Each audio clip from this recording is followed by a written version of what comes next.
Hi again, Stephanie with the patient story, joined by Jason, who just wrapped telling us about his treatment, ABVD chemo for Hodgkin lymphoma. And now, Jason, my favorite part is to really be able to understand, how you got through this, the support part, the quality of life part. Mental health is super important to talk about. So I would like to start with the mental health aspect. You've already talked about sort of like survivor's guilt or better cancer guilt and all these things. What did you feel sort of you had to go through the most in terms of mental impact, mental health, and how did you get through it? For sure. So I think, you make it through the other side, and I'm not sure what the US healthcare system is like, but the Canadian healthcare system, again, we have a great healthcare system. They do a great job of getting you healthy physically, but then you essentially are pushed out the door and left to try to pick up the pieces yourself. And trying to pick up the pieces and, kind of take a step back and just be like, holy smokes, like I could have died. What just happened? It was such a whirlwind. As I said, when you're caught up going through it, you have this mentality of, I just need to get through this. I'll deal with everything else after. I just need to get through this. You make it through the other side, and then you have no idea what the heck you're going to do. Like, how do you pick up the pieces emotionally? And thankfully, again, I'm in touch with my emotions, but I had this overwhelming sense of, am I going to get sick again? Oh my God, I have a cough. What does that mean? Am I getting cancer again? Do I have it again? And it drove me to the point where I was starting to lose my mind from it. And so, there was a good point in time. And then also, unfortunately, I went through a separation and a divorce with my wife after this. And I also, as I mentioned earlier, I had hip surgery. I had a full hip replacement surgery that needed to be done from an old soccer injury that I had when I was 30. So getting past the hump of cancer was the first of two steps to get my life back. And I promised myself when I was going through treatment, I was never going to be unhealthy again. I was never going to be unhealthy and put myself in a situation where I was overweight or I didn't take care of my body. So April of 2017, so I finished my radiation January 18th, April 7th, I think, 2017, I fought with the surgeons to they were not comfortable giving me the surgery because of the fact that I had just went through chemo and radiation, but I talked them into it after like 3 delays, February, March, April, I finally got it done. And that was the final hurdle that I needed to physically start to get myself better so that I could, ride a bike and go to the gym and, start to, have some physical activity in my life. And prior to that, for the last, probably 10 years since I had injured my hip when I was in my early 30s, I didn't do much physically because I was in a lot of pain. And I'd have a hard time even tying my shoes. So I put on a lot of weight. I was, skinnier in my teens and 20s, my 30s. I had put on quite a bit of weight. And it was just because I really couldn't do anything. I couldn't do anything physically without there being a lot of pain. So I got to the point, I think within a month, and this is not what you're supposed to do after you have your hip replaced, but I was already riding like 50 kilometers a day on my bike and getting out of my bike. And it was a pretty rapid progression to get myself back in shape physically. The mental part is what, I'd say, April, I started to really suffer mentally. And one of the biggest challenges that I had was, somehow coming to terms with what had just happened and somehow being comfortable knowing that, we have no idea what the future holds. Right. But what we do know is that there is a part of this that we can control. And the part that we can control is going to be the part that I'm going to put every single ounce of energy into. So, taking care of myself, not drinking, eating properly. I became a vegan, and that suited me. I've always been lactose intolerant, so I cut out meat and no dairy, anything like that. This picture here, this was the year after my treatment. We had a team called the Proud Marys. There was a few of the people on the team were cancer survivors, myself being one of them. And in Canada, we have the Ride to Conquer Cancer, and it's 250 kilometers over 2 days. And that's my partner, Molly, and I. And that's me after the first leg of the race. So I dove into physical fitness head first. And I think within probably the first 6 months of having my hip replaced, I had already dropped 40 pounds. Today, I think I'm probably 50 pounds lighter than I was when I started treatment. So with the help of a great therapist who for a large period of time was the third most important person in my life after my two kids, he helped me, come to an understanding in my head again that what I can control, I am going to control, and what else will be, will be. There's some stuff that's out of my control, but taking care of myself and being healthy, that is what I can control. And I have found peace and solace in knowing that I'm doing my part, and I've found peace in the fact that whatever will happen will happen. I love that. And sometimes I know people hate because it sounds trite, it is what it is, but a lot of things are out of our control. And after a cancer diagnosis, you really have to digest that. Jason, thank you for also bringing up, the therapist portion. We talk with people who I think all of us are trying to get the message out that getting that, help is really important. And in fact, it's like preemptive work sometimes too, right? When life is great, have a therapist too. It's, it helps you move through It's life. not a sign of defeat or weakness to have Right. a therapist. In fact, I think it's, it's a way of taking control of things. And I think there's always this this preconceived notion that if you have a therapist, oh, you must be messed up. No, you know what? I still see the therapist. I don't see him as regularly. Right. We have a great relationship. He's helped me out through a lot of things in my life. It's just having an unbiased person that's able to give you a different perspective, other than what your family or friends say. And I strongly, strongly, strongly suggest that even if you feel fine after going through treatment, talk to someone. I don't think you're going to regret it. You're not going to put yourself in any worse of a situation. I really do think that the mental health part of it, both immediately after and long term, you need to deal with it. And in some ways, I think I suffered from some PTSD. I know that my kids have, and especially kind of having that, going to the hospital, not knowing what was wrong, being there for that period of time. I needed to unpack a lot of that stuff, and I needed to, be real with myself. And I also needed to go through and understand that there were some changes in my life that I needed to make, and I needed to be a better person, and I needed to focus my energy on the things in life that matter versus, as a person that maybe chased more of the material badges of success than, kind of really going after the types of things in life that matter. And it shifted my whole mindset. As I said when we were chatting earlier, I'm always trying to strive to be a better version of myself every day. And I know I'm not a perfect person, but as long as I'm moving forward and improving myself, that's the best that I can do.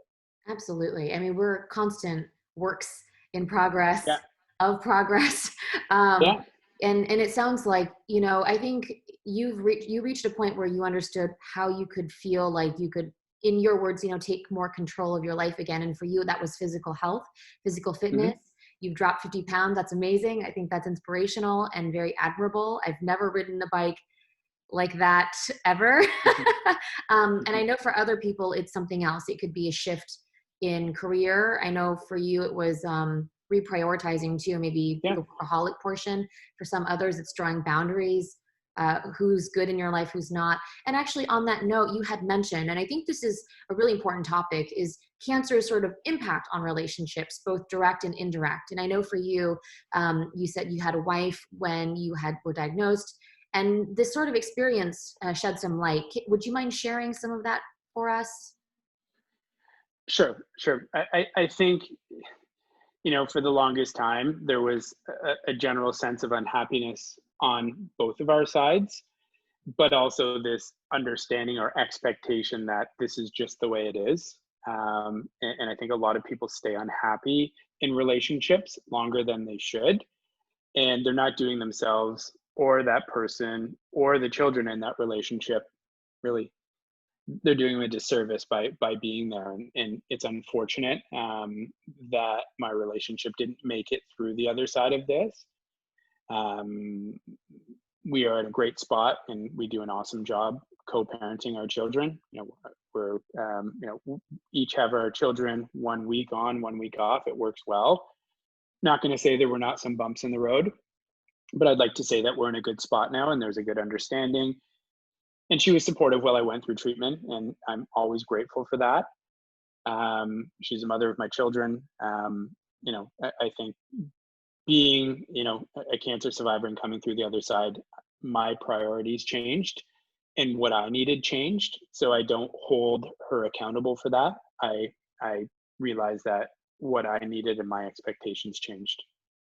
And it's a tough realization to come to, but Right. when you come through the other side and realize how precious life can be and how short life can be, Right. it makes you reevaluate. I had some friends in my life that um, you know were toxic in cancers in my life, and I had to move on from those people as well. So I'm happy where I am now. It was a long road of self-discovery, and frankly, I don't think I would be the partner that I can be today to Molly, my future wife, um, had I not gone through this and had I not grown as a human being in the ways that I needed to.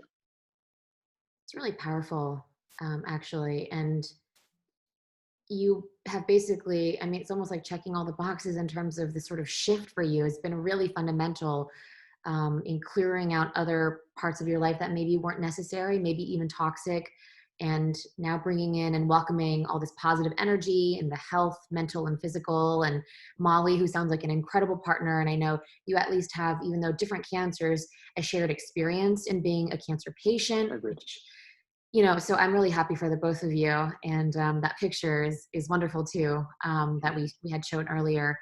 Speaking of relationships, Jason, I know you were diagnosed with lymphoma, Hodgkin lymphoma, and then you said like just weeks later, a month later, your mom was actually diagnosed with lung cancer. And I'd like to bring up her picture with you just so we can spend a moment for you to talk about, not Sure. only were you a cancer patient, you've been the family member, the caregiver also. So you have both perspectives.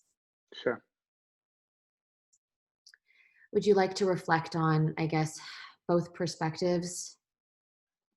For sure. For sure. I think, again, being so caught up in your own treatment, it's completely, a different situation than being a caregiver. This is the last time it was Christmas Eve of 2017. The last time I saw my mom, and the last picture that anyone ever took with her.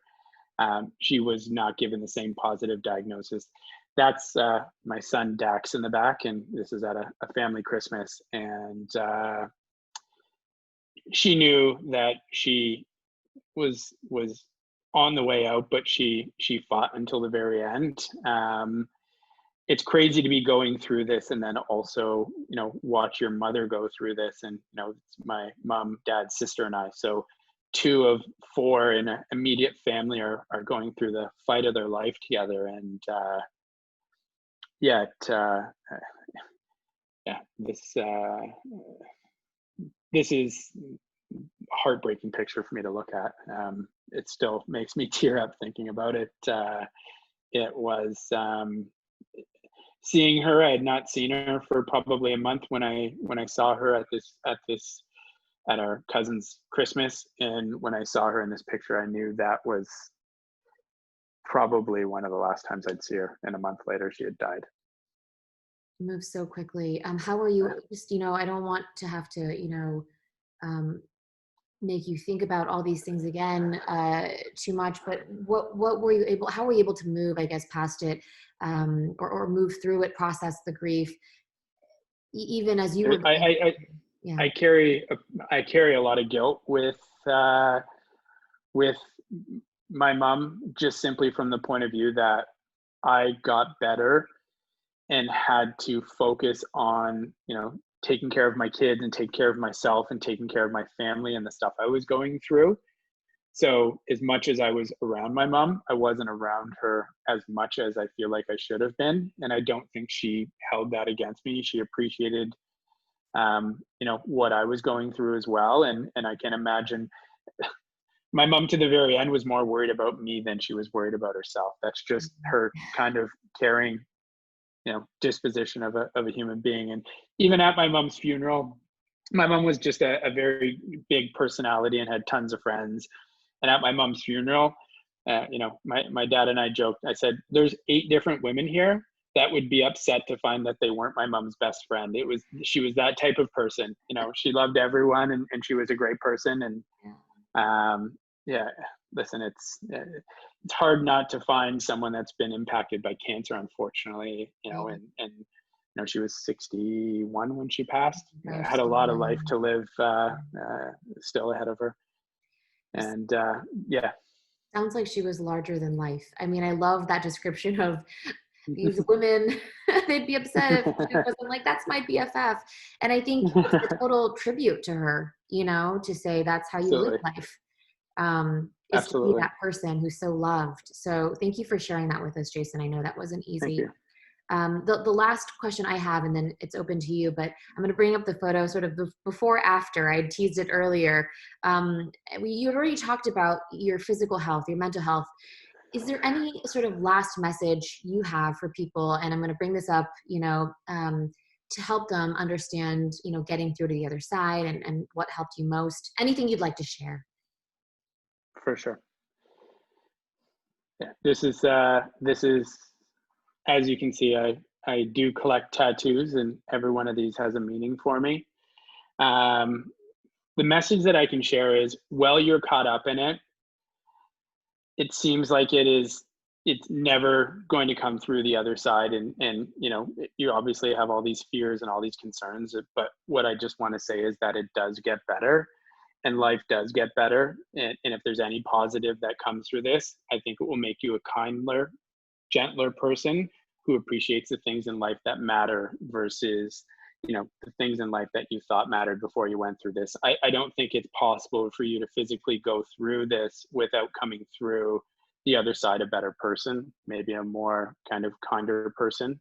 I know that I have completely changed. And as I said, I'm always striving to improve myself, and I'd like to think that I'm continuing to evolve into a better person of myself every day. And I honestly don't think that I would be on the same path to long-term health had I not been sick. I mean, you can see in this picture to the left, pretty overweight, and also not just overweight, but not a person that took care of themselves, or ate properly, or drank too much, or didn't get enough sleep, and didn't do any physical activity. So the one thing that this taught me and pushed me through was that I needed to make some big changes. And now I honestly think, having gone through cancer, I will live a longer life having gone through cancer than had I not. I absolutely love that.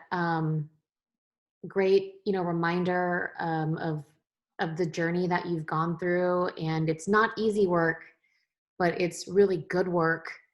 And it's this weird thing where I've heard many people talk about this too. It's not like you wish to have cancer or this sort of trauma, but you can't really imagine now the life without having gone through something that spurred so much improvement. And you've shown so much grace.